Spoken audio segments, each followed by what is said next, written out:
Hello guys! Today is a very special day because we are going to celebrate our 9th year wedding anniversary. And because of that, we are going to have a dinner tonight at the Bayleaf Hotel in Intramuros. Getting ready.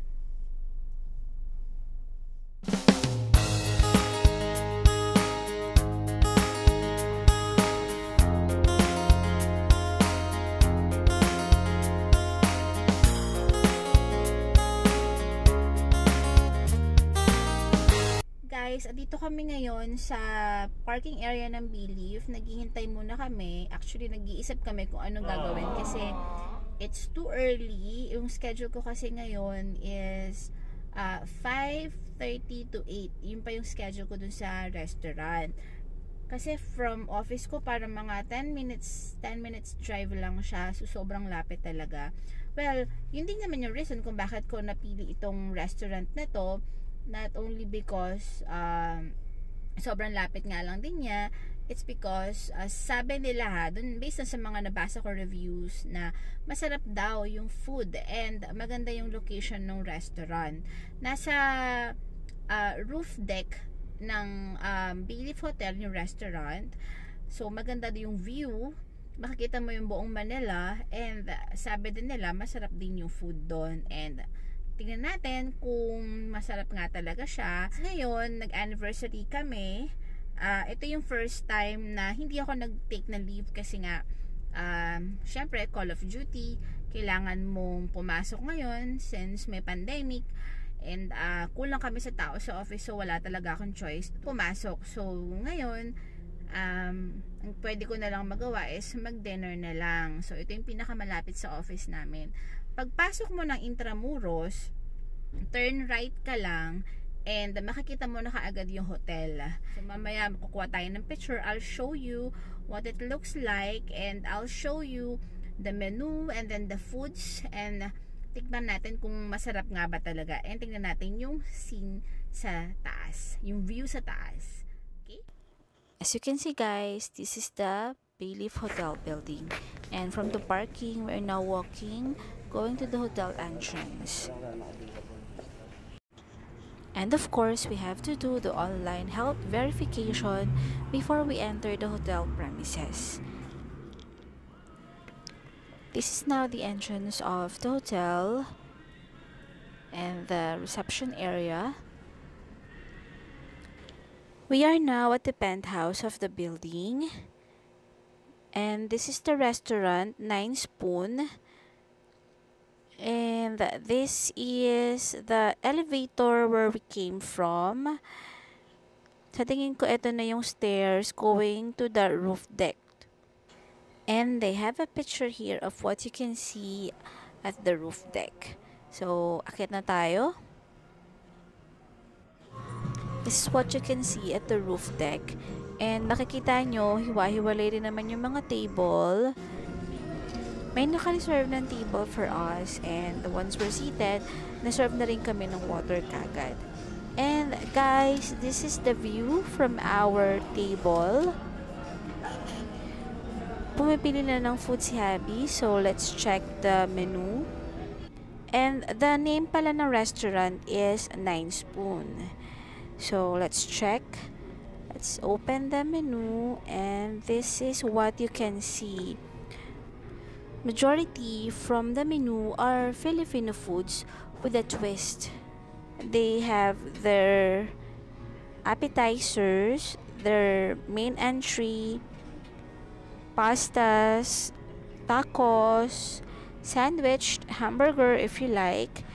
They also have juices and shakes. They also have local and imported beers and of course, desserts.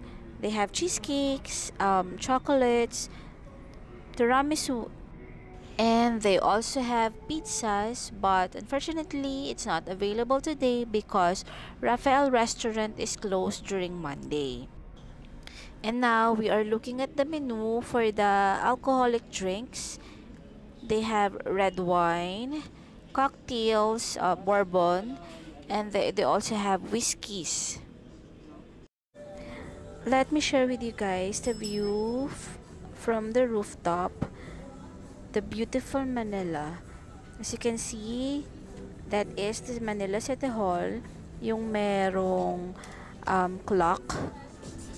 And this is now the view from the other side of the building. You can see the North and the South Harbor from here. Binondo area.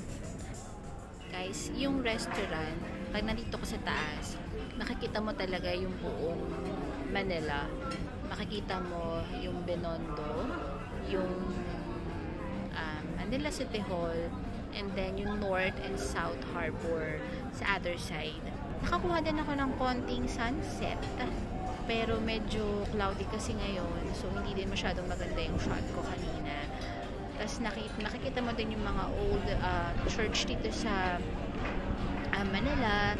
Ang ganda ng location, napakaganda ng restaurant. So, I highly recommend na i-try ninyo itong restaurant. And normally, yung mga pumupunta is couple, kagaya namin. Mga nagdi-date din. Siguro mas madaming tao dito pagdating ng Valentine's Day. Pero, pag pumunta ka dito, hindi talaga siya possible yata ng walk-in ka. So, kailangan may reservation ka para papasukin ka sa loob ng hotel and then makapunta ka sa roof deck sa restaurant.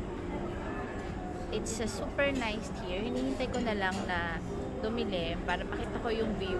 I'll show you kung ano itsura niya kapag gabi na. So, hanggang 8 o'clock pa naman yung reservation natin dito, guys. Guys, ready na ba kayo kung ano yung in-order namin? Ito na siya. Papakita ko na sa inyo. This is what we ordered. This is what is this? Mexican fries. And then, kare-kare.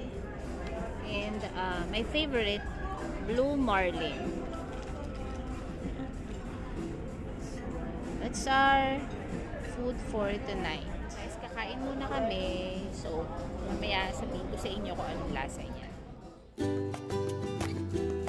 The first one we tried here is the Mexican fries, and believe me guys, this is unbelievably delicious. The fries are thin and crispy, a little bit salty, and yung mga dip niya blends perfectly with the fries. It's so good. This is my favorite.